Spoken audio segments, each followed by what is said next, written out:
នៅលើឋានសួគ៌ពួកទេវតាកំពុងជួបជុំគ្នាដើម្បីទៅជួលថ្វាយបង្គំព្រះសាស្តាដើម្បីសួរនៅចម្ងល់ផ្សេងបាពិតព្រះអង្គដ៏ចម្រើន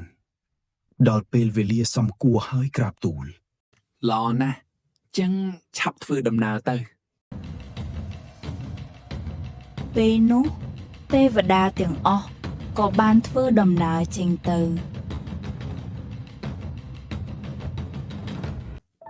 បពិតព្រះអង្គដ៏ចម្រើនយើងខ្ញុំទាំងឡាយមកសូមទូលសួរនៅហេតុដែលគួរចម្រើនវិនាសប្រុសស្រីក្នុងលោកសន្និវាសដែលនឹងវិនាសសាបសូន្យចាស់គុណឈ្មោះព្រះគោតមព្រះអង្គមានបុណ្យមេត្តានិមន្តសំដែងឲ្យទានធម្មជាតិដូចម្ដេចដែលជាប្រធាននាំសត្វឲ្យមានសេចក្តីវិនាសអ្នកដែលចម្រើនតថាគតក៏អាចស្គាល់ងាយអ្នកដែលអន្តរាយតថាគតក៏អាចស្គាល់ពិតអ្នកប្រាថ្នាធម៌ល្អត់ល្អក្នុងចិត្តហើយខំប្រព្រឹត្តនឹងបានចម្រើនអ្នកដែលទ្រុះធម៌ស្អប់ធម៌ឥតកើនចម្រើនវិនាសទៅមុខយើងខ្ញុំទាំងឡាយបានដឹងជាក់ស្ដែងវិនាសនេះឯងព្រោះហេតុដូច្នោះក្តីវិនាសនេះបើរាប់សង្គ្រោះវិនាសនោះឈ្មោះទី1ទាន់ហន់បោពិតព្រះអង្គព្រះនាមភគវន្តសូមទ្រង់និមន្តសម្ដែងឲ្យទានវិនាសទី2អ្វីជាប្រធាន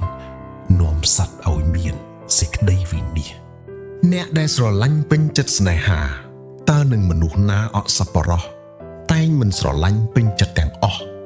នឹងអ្នកសប្បុរសមកធ្វើជាមិត្តសេចក្តីស្រឡាញ់ពេញចិត្តគំនិតហើយទៅគប់ពិតអសប្បុរសគប់ចិត្តក្នុងធម៌ឬមួយរបស់ហេតុនោះទាំងអស់នាំឲ្យវិនាសយើងខ្ញុំទាំងឡាយបានដឹងជាក់ស្ដែងវិនាសនេះឯងព្រោះហេតុដូច្នោះក្តីវិនាសនេះបើរាប់សង្គ្រោះវិនាសនោះឈ្មោះទី2ទាន់ហន់បោះពិតព្រះអង្គព្រះនាមភគវន្តសូមទ្រង់និមន្តសម្ដែងឲ្យទានវិនាសទី3អ្វីជាប្រធាននាំសត្វឲ្យមានសេចក្តីវិនាសអ្នកដេកច្រើនមួយនិយាយច្រើនមួយនិងអ្នកឥតព្រួយឥតគិតប្រឹងប្រែងអ្នកខ្ជិលប្រអស់មិនមានខ្នះខ្នែងខឹងច្រើនសម្ដែងឲ្យគេឃើញបានហេតុធម៌ទាំងនោះមិនជាកាលយាននាំឲ្យខកខានខាតខូចប្រយោជន៍មានជាប្រធានតែច្រើនដោយហោចនាំបងប្រយោជន៍ហើយឲ្យវិនាសយើងខ្ញុំទាំងឡាយបានដឹងជាក់ស្ដែងវិនាសនេះឯងព្រោះហេតុដូច្នោះក្តីវិនាសនេះបើរាប់សង្គ្រោះវិនាសនោះឈ្មោះទី3ទាន់ហន់បពិតព្រះអង្គព្រះនាមភគវន្តសូមទ្រង់និមន្តសម្ដែងឲ្យទានវិនាសទី4អ្វីជាប្រធាននាំសត្វឲ្យមានសេចក្តីវិនាសនរជនណាមានទ្រព្យធនធានហើយខ្លួនមិនបានចិញ្ចឹមរក្សាមាតាបិតាដែលចាស់ជរាហេតុនោះទៅជានាំឲ្យវិនាសយើងខ្ញុំទាំងឡាយបានដឹងជាក់ស្ដែងវិនាសនេះឯងព្រោះហេតុដូច្នោះក្តីវិនាសនេះបើរាប់សង្គ្រោះវិនាសនោះឈ្មោះទី4ទាន់ហន់បពិតព្រះអង្គព្រះនាមភគវន្តសូមទ្រង់និមន្តសម្ដែងឲ្យទានវិនាសទី5អ្វីជាប្រធាននាំសត្វឲ្យមានសេចក្តីវិនាសជនបញ្ឆោតព្រាហ្មណ៍ឬពួកសាមណៈពួកស្មុំជជុឬអ្នកដតីដោយមុសាវាទឃ្លាតពាក្យប្រពៃនោះប្រធាននៃសេចក្តីវិនាសយើងខ្ញុំទាំងឡាយបានដឹងជាក់ស្ដែងវិនាសនេះឯងព្រោះហេតុដូច្នោះក្តីវិនាសនេះបើរាប់សង្គ្រោះវិនាសនោះឈ្មោះទី5ទាន់ហន់ គេវ័នសូមទ្រង់និមន្តសម្ដែងឲ្យទានវិនិច្ឆ័យទី6អ្វីជាប្រធាន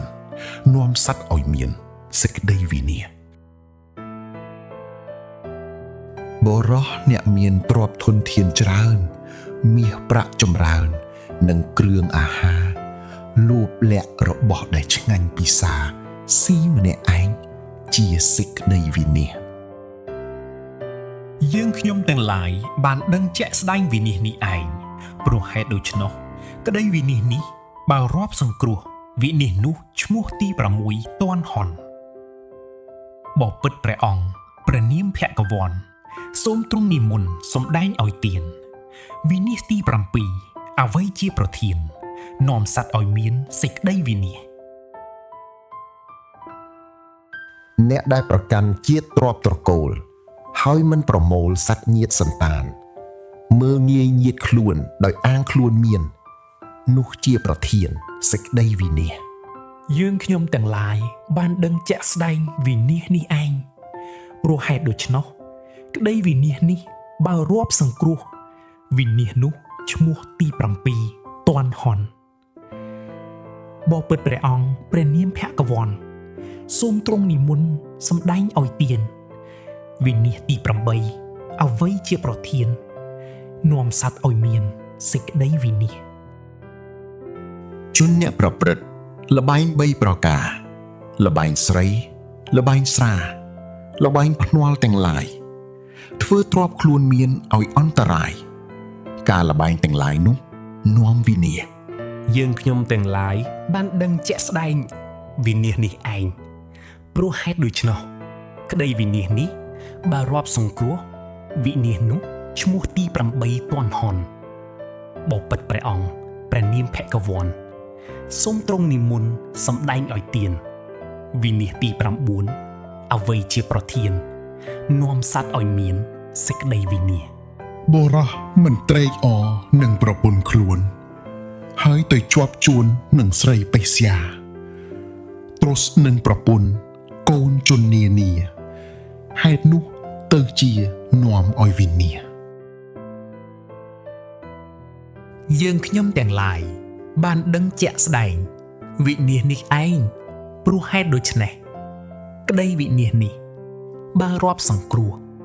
វិនិច្ឆ័យនោះឈ្មោះទី9ទាន់ហន់បបិទ្ធព្រះអង្គព្រះនាមភគវ័នសូមទ្រង់និមន្តសម្ដែងឲ្យទានវិនិច្ឆ័យទី10អ្វីជាប្រធាននាំសត្វឲ្យមាន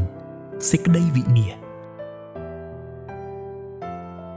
បរោះមានវ័យដែលចាស់ហួសពេកហើយមានដំរេកដោយក្តីតណ្ហា